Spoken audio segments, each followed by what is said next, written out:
The main reason for water pollution is the human and industrial waste so mindlessly added to water channels.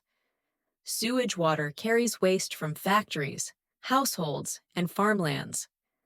Industrial activities produce huge amounts of waste, which contain toxic chemicals and pollutants. These are thrown into water channels without first being treated. They contain pollutants such as lead, mercury, sulfur, asbestos, and many other harmful chemicals.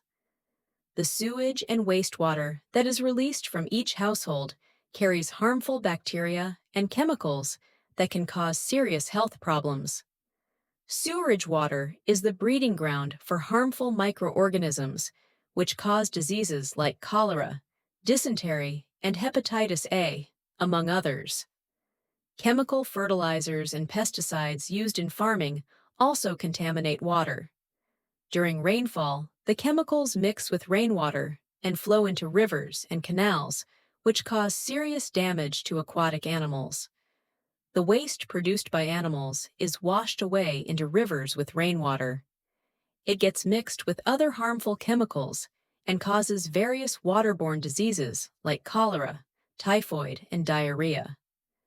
To avoid water pollution, water should be treated before being released into rivers and other water bodies. The proper way to treat sewage water is to take it through drains and sewers to large tanks. Light material floats in the tank, while heavier material sinks to the bottom. The liquid is passed through the filtering material, such as pumice, gravel, or sand. Bacteria are added to solid materials called sludge, which break it down. Wastewater can be treated by adding wastewater treatment chemicals to it to free it from harmful agents. The treated water can then be released into rivers or the sea.